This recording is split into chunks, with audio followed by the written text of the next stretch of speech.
Turning to America's war on terror, President Trump will meet with the president of Kazakhstan this afternoon to discuss weapons of mass destruction, the country's strategy in Afghanistan. In a statement from the White House last week, the two leaders will also, quote, discuss ways to strengthen and enhance our strategic partnership on regional security issues and economic cooperation. General Keane, what do you expect from this meeting today? Well, we've got a huge interest in South Asia and in regional stability, and the Trump administration, I think, has taken the right approach.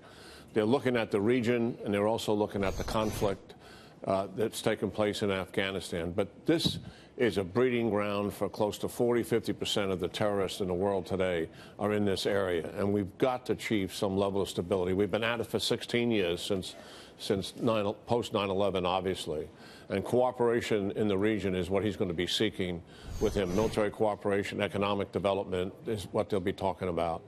And clearly, the Trump administration has really got to double down on the strategic decision that they made was to stay the course in Afghanistan.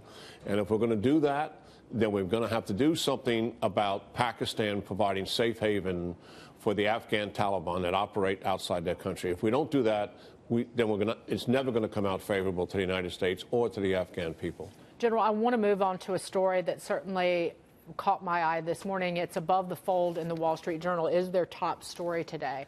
The Pentagon is planning to create new sea-based nuclear weapons.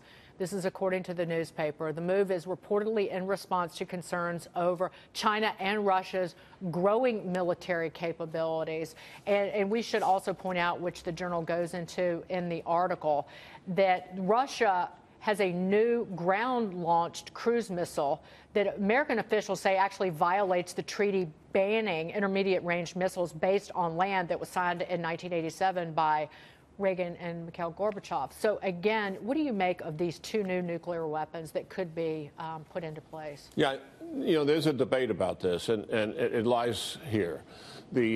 Our adversaries are developing these lower-yield nuclear weapons. And there's a thought that if you develop a lot of low-yield nuclear weapons, there's a likelihood it's easier to use them in a limited basis.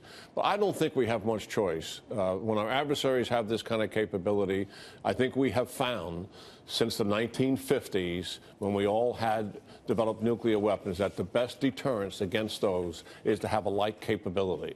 So I err on the side of caution here. Let's develop the systems. We've had good deterrence all these years, and let's keep that deterrence moving in the right direction.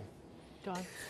General, where do we stand in the process of building robust missile defense systems that can address the threats from China and Russia with defensive capabilities as opposed to offensive capabilities? Yeah. One of the major plus-ups in the Trump budget is for missile defense, which it's been authorized, but the money has not been appropriated yet because of the budget caps.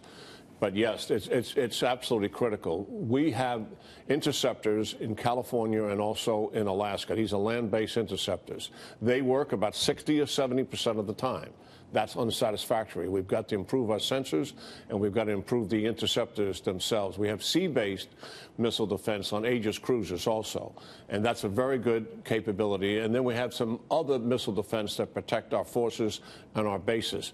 All of that has got to be increased because of the increased threat that we're facing, particularly from Russia, China, and obviously North Korea. And I will point to a Wall Street Journal editorial today about the fading readiness of the Defense Department. The quote, "The money to address these problems is being held hostage in a left-right crossfire."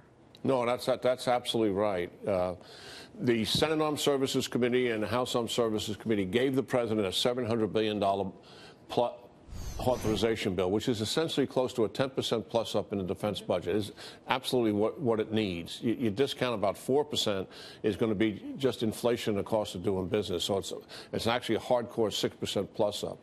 None of that has been appropriated because of this dispute that's taken place in the Congress. So we don't have a dime yet of that. And the president keeps talking about, you're getting new equipment and everything's improving.